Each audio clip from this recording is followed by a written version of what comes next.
With the first round nearly over, let's cruise through some winners and losers, with a focus on teams we haven't written about yet, or aren't writing about ahead of round 2. Russell Westbrook. The only important question for the Thunder after their third straight post-Kevin Durant flameout is whether this season signals the beginning of a long-term decline for Westbrook, and what, if anything, they can do if they believe it does.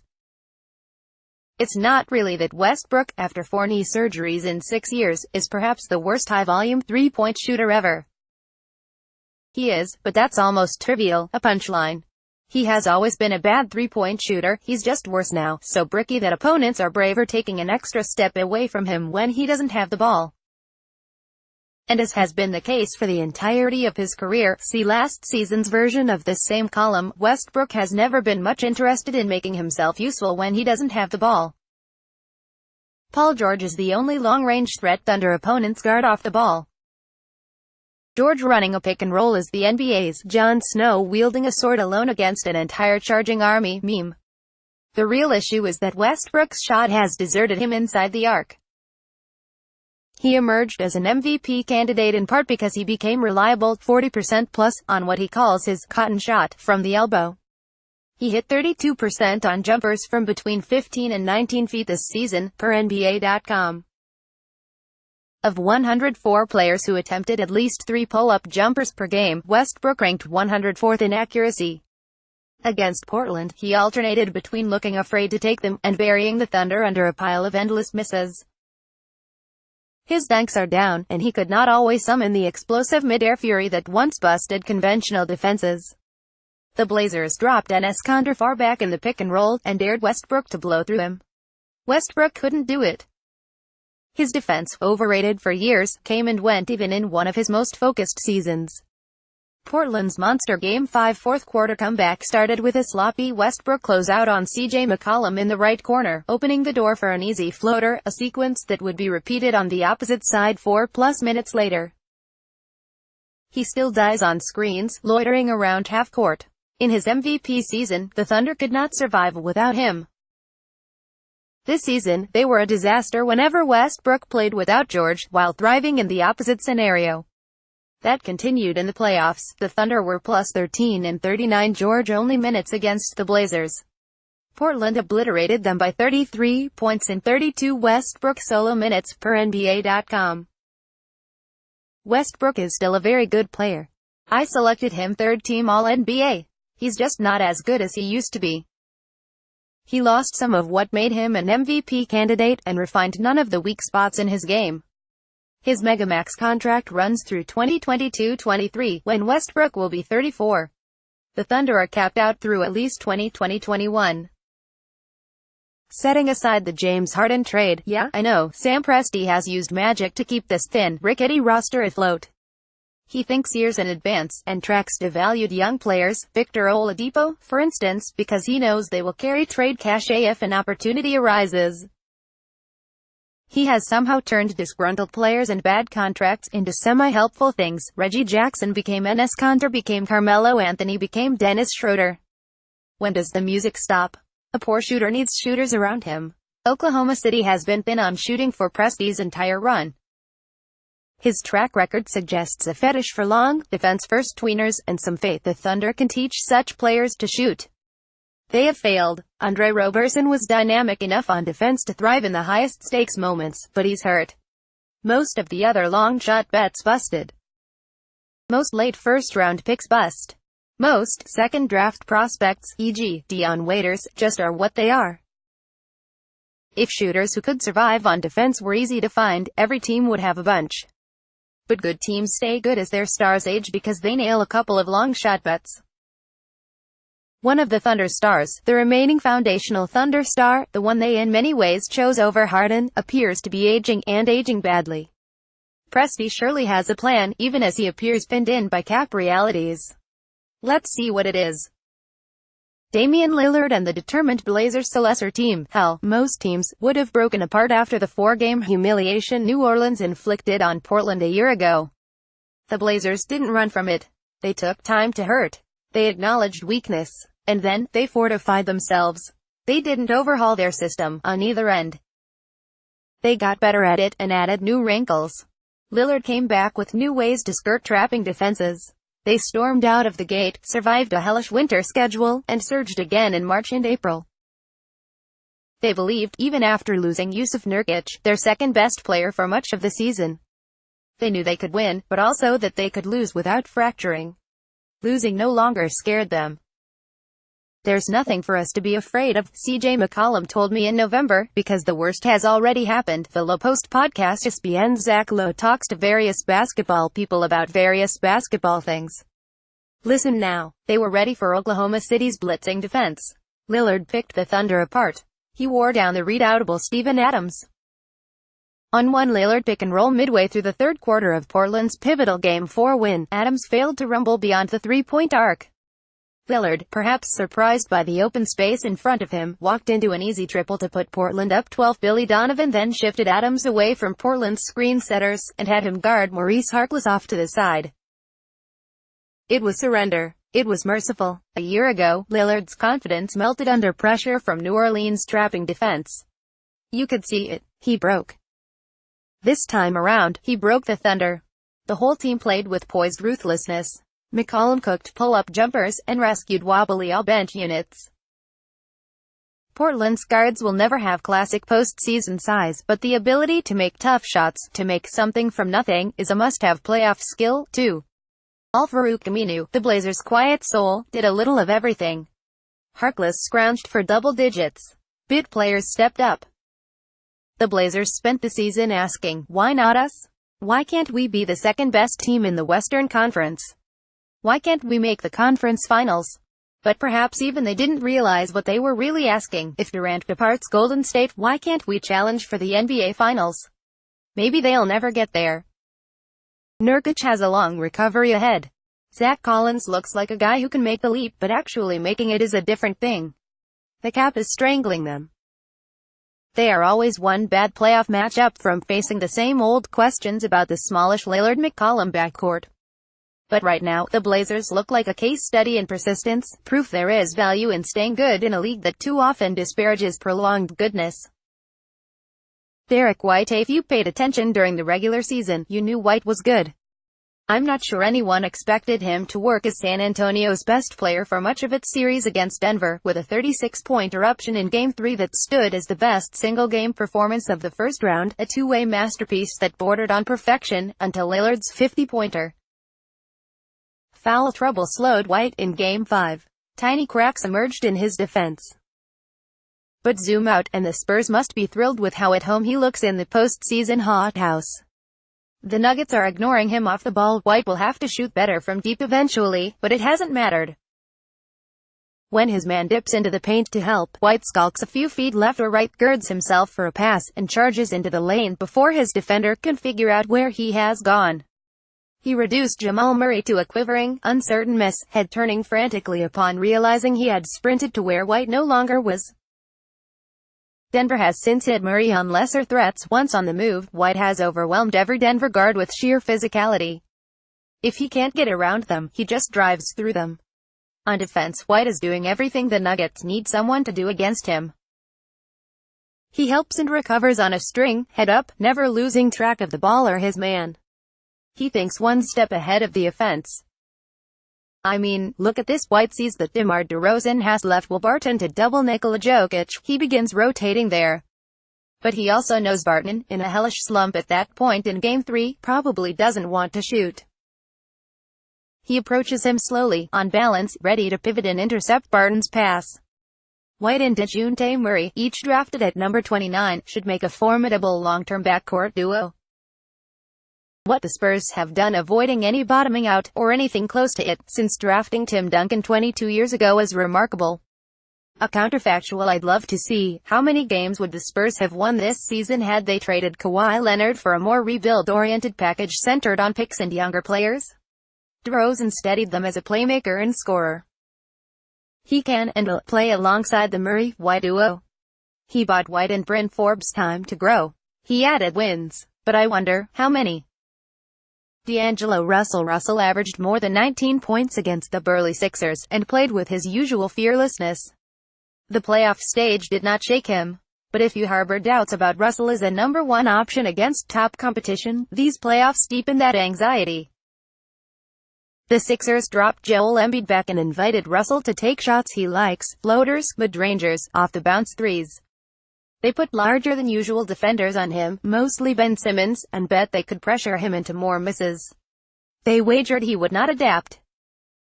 Russell shot 36% and 32% from three, with just 13 free throws and 18 assists in 5 games. He got to the rim at his usual, very low, rate. Russell is good. This season was not simply a case of Russell making more than usual on an inefficient shot diet. Making more shots is not always some fluky thing. It is a skill guys improve. Beyond that, Russell played a craftier, smarter floor game. But it's fair to wonder how far any team can go with a no. One option taking these sorts of shots, earning so few free throws, and playing below average defense.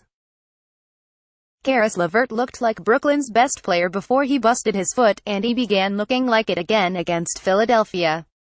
Spencer Dinwiddie is really good. Maybe the ballsiest move on the board is Brooklyn signing and trading Russell, or re-signing him to trade him at the first chance, at the peak of his value. There would be some PR hit in dealing away the first All-Star nurtured under the Sean Marks, Kenny Atkinson regime. The trade market for Russell might not be as strong as you'd think. Phoenix still needs a point guard, but a Russell-Devin Booker backcourt amounts to long-term defensive suicide. The Suns ending up in position to draft Ja Morant would make the issue moot before trade season. I've long been intrigued by a trade centered on Russell and Aaron Gordon, but Russell doesn't quite fit the Jeff Weltman, John Hammond player type. Indiana makes some sense. Russell and Oladipo could split ball-handling duties, and Oladipo can defend both guard positions, allowing more leeway in hiding Russell. It's unclear what Indiana would send back, especially since Brooklyn already has a young center in Jarrett Allen. Other teams will come out of free agency with holes at point guard. It's easy to dismiss the idea of Brooklyn trading Russell. The Nets probably won't, but smart teams consider everything and plot out dozens of scenarios. The Nets are smart. If you think they haven't had an internal spitballing session about Russell's trade value, you're kidding yourself. Pascal Siakam, you thought he was fake, a regular season mooch who would quake in the playoffs. Drink some hot sauce. He was Toronto's best player in the highest-stakes moments of their highest-stakes first-round game, their close-ish Game 3 win in Orlando. He defended everyone. When the Magic slotted smaller defenders on him, as they had to in playing their best five-man lineup, Siakam beasted them. He was an Ironman, leading the team in minutes, and bridging the gap between the starters and small ball lineups featuring Leonard at power forward. That said, the Siakam solo starter lineups should probably vanish as the competition ramps up. He's real. Nikola Jokic is Jokic. Even Jokic fans were curious how his idiosyncratic game would translate to the playoffs. Would amped-up defensive scheming for him yield Jokic's pet backdoor passes? Could he bulldoze top defenders in the post and draw double teams? Most pressing, could he survive on defense? 2019 NBA Draft Jet ready for Zion Williamson, Ja Morant and more. Latest NBA mock draft. Top 100 draft rankings. Draft assets for every team. Rankings by stats and scouting. The slow, old-school Spurs are a soft landing spot in that regard. They don't have the tools to stretch Jokic beyond his breaking point. He has held up well after an uneven start. Denver's defense has given up only 102 points per 100 possessions with Jokic on the floor over 5 games, a tick below Milwaukee's league-best season-long figure, per NBA.com. He susses out what San Antonio wants to do early, and lumbers his way into position. He has 15 deflections, 6th most overall. He can't snuff emergencies at the rim. It wasn't surprising to see Jokic teeter over the first 3 games as Denver's perimeter defense hemorrhaged straight-line drives. As Denver tightened up with more focused effort, some toggling of assignments and one lineup change, Torrey Craig for Will Barton, Jokic has looked better, minus some blown box outs against the relentless Jakob Poeltl. His offense has sustained. Jokic is averaging 20 points, 12 rebounds and 9 assists, and is finding more ways to puncture San Antonio's defense. His two-man game with Murray started to sing in Game 5. Almost every post-up for Jokic produces an open shot, and Jokic has gradually figured out where and how to hunt for position on the block. A favorite tactic Jokic leaned on more the past 2 games, picking and popping, catching the ball, pump faking, and then dribbling into deep post position. He will face teams more equipped to exploit his defense, next round or next season.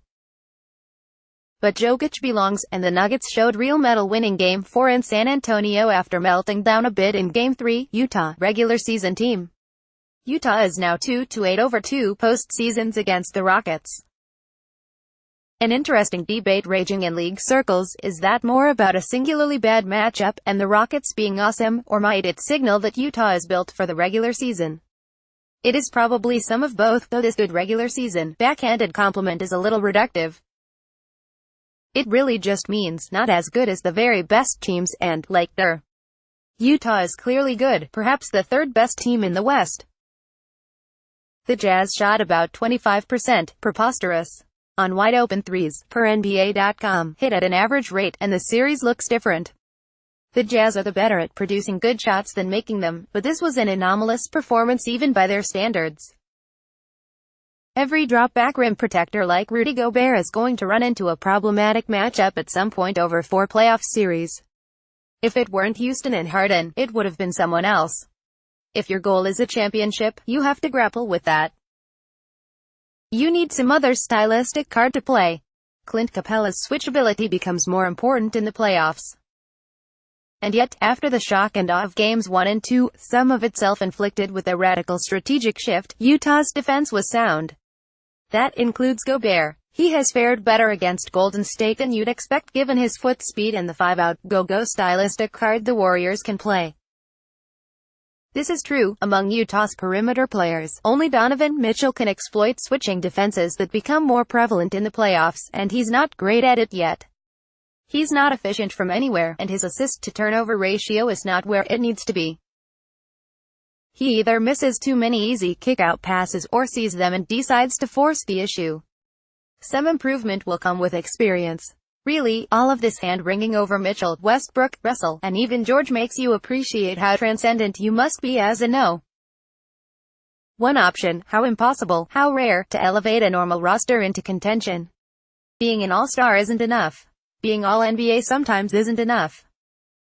Flip it around, every postseason seems to illustrate the limited importance of big men who can't, or don't, post up switches, Gobert and Miles Turner in this first round, for instance, and stretch whatevers who can't make plays with the ball. In some ways, that fretting is fair. Things get harder in the playoffs. Defenses switch more. They poke at any weakness. It matters that those guys aren't comfortable working with their backs to the basket against guards. But they are also unlucky in that they don't play with Harden, or Stephen Curry, or Kevin Durant, or LeBron James. Capella can't, or doesn't, post up switches, and it doesn't matter, because Harden can exploit the other end of those switches in almost every circumstance. Mitchell can't. Voltron every healthy perimeter player on the Pacers into some super player, and that guy probably couldn't, either. Utah is a really good team that needs a little more top-end scoring and playmaking talent to crack the NBA's most rarefied territory. The Jazz knew that before this series. More talent allows for more schematic versatility. Beyond that obvious thing, I'm not sure Utah should worry that its best players or fundamental belief systems are somehow at odds with playoff success. Masai Ujiri and Mark Gasol. The Raptors did not appear to need Mark Gasol. Serge Ibaka was thriving as a full-time center. Nabbing Gasol would mean demoting Ibaka to reserve duty, and no one was sure how he would take that. Nick Nurse experimented with flipping the starting job between them, but it was clear from the start that Gasol would supplant Ibaka. Jonas Valanciunas had found his water level as a backup scoring force. Why risk chemistry for a marginal upgrade? LeBron and the Lakers season is over. What's next? How the Lakers wasted year 1 of LeBron Magic decided it's better just to be Magic low. LeBron vs. MJ implications. Is this LeBron's new normal? But Ujiri and his staff knew better. Gasol is much more than a marginal upgrade, even if he's barely shooting, just 5.6 attempts per game against the Magic. He has changed the look and feel of Toronto's team. He shored up the Raptors' defensive rebounding. He yields nothing in the post. Nikola Vucevic couldn't dislodge him, and he gives Toronto a chance to guard Embiid without sending urgent double teams. He and Kyle Lowry share a basketball sensibility, head on a swivel selflessness that can bleed into fastidiousness, and together, they injected a sometimes sloggy half-court offense with new verve. With about 5 minutes left in the third quarter of Toronto's Game 4 blowout, Gasol caught a pass on the move at the left elbow with two shooters, Siakam and Leonard, looking dangerously like the "thanks, I'll be taking the ball from you now" Kawhi from 2 years ago, open on the right side. In one motion, Gasol turned his head, glanced at Siakam, and fired the ball to Leonard. Ibaka can make that pass, he needs a second to scan the floor. That second is everything. Gasol gave that second back to the Raptors, and that alone has justified the trade. Nikola Vucevic. Vuce waited 6 years to get back into the playoffs, and ran into a brutal matchup, a post-up, bulwark and Gasol surrounded by a harrowing group of fast, handsy, high IQ help defenders. Vucevic just couldn't do anything. A bad way to end what had otherwise been a fantastic contract season. Eric Gordon. Rock-solid Gordon is the unheralded ingredient in Houston's success over the past 2 seasons. He is more than a three-point expert, though he shot 49% against Utah in a series that became a slog, a battle in which Houston needed every bucket to breathe. After Game 2, he is playing with both physicality and hunger. Just when do you expect Gordon to spot up for another 28-footer? He puts his head down, shoulder checks some sucker, and burrows to the rim for more of a sure thing. Houston needs more of that during stretches when the threes stop falling, and the game gets away from them. Gordon absolutely stonewalled Mitchell on the other end. A great series for an important, underappreciated player. Shai Gilgeous-Alexander and Landry Shamet don't really care that Gilgeous-Alexander has struggled with his shot outside his 25-point outburst in Game 5, or that the Warriors stick Draymond Green on him precisely because Green can ignore him and rove. Sometimes you watch, and know, this dude is ready. The stage, postseason games against the superteam that has defined much of SGA's basketball life, does not unnerve him. He has defended Curry and Klay Thompson, and switched across all sorts of assignments without suffering too many hiccups of hesitation and miscommunication, blips Golden State feasts upon. He fights, and he pokes, and he has defended the Warriors with more steady ferocity than most veterans 10 years his senior manage. Shamet doesn't have Gilgeous-Alexander's physical gifts, but he has fared better than anyone could have expected, chasing around both Splash Brothers, first Thompson, and then Curry for the latter part of the series. Both have stayed within their roles on offense, never overstepping but also never shying away when the situation requires they shoot or drive. They have played with a certain polish. There are certain random mid-rung teams that win a place in the hearts of NBA nerds, the 2017 Heat team of misfit toys that finished 30-11, or the Suns that accidentally won 48 games behind Goran Dragic's mad rushes. Even if they can't stretch this to Game 7, and holy cow, imagine that, these Clippers are going to be one of those teams. Montrezl Harrell and Lou Williams, still freestyling in Houston 2 seasons ago, and now as the slithering, juking, gliding soul of these weirdo Clippers. Williams has shed his reputation as an empty-calories gunner whose game, although sly shooting fouls, drops off when refs swallow the whistle in the postseason. He has been too crafty for the Warriors. Harrell has been too fast, too fierce, and probably too furious. They are still out here, partying. The Warriors, keeping it interesting in 2017 and 2018, the Warriors experienced one playoff series among 8 longer than 5 games. 4 were sweeps. The ragtag Clippers, a no. 8 seed starting 2 rookie guards and, over the past 2 games, an out-of-position center they acquired 2 months ago, have pushed the Durant-era Warriors to where only last year's 65-win Rockets have ever taken them. Golden State still blitzes through quarters and halves in which they look invincible, when they get stops and run, and turn into a wave of sound and energy that overtakes everything in its vicinity. But they are now 12th in both points allowed per possession and defensive rebounding rate in the playoffs. My God, those soft, non-box outs of Patrick Beverley in Game 5. After a mediocre regular season on that end. They have made mistakes, of sloth, but also of communication and connectivity, uncharacteristic of this team. The Warriors of the 2017 and 2018 postseasons do not drop 2 home games to these Clippers. They do not blow that 31-point lead in Game 2, not all the way. Maybe it gets to 6 or 8, but they don't lose. Durant fluctuating between pass first KD and I'm Kevin Durant has been strange. His free agency hovers over everything. They are a win away from the one series in which they could really use, maybe need, DeMarcus Cousins. When I had Bob Myers, Golden State's president, on my podcast last month, I told him the league's great hope was that for whatever reason, Durant's free agency, complacency, some kind of tension, the Warriors would crumble when someone punched them in the face. He didn't seem worried. They are one of 4 teams still playing in a first round in which juggernauts have stomped lesser lights. They have been punched. They have been my pick to win the title all season, over the field. I officially don't feel great about that pick. Something isn't quite right. Let's see how they respond.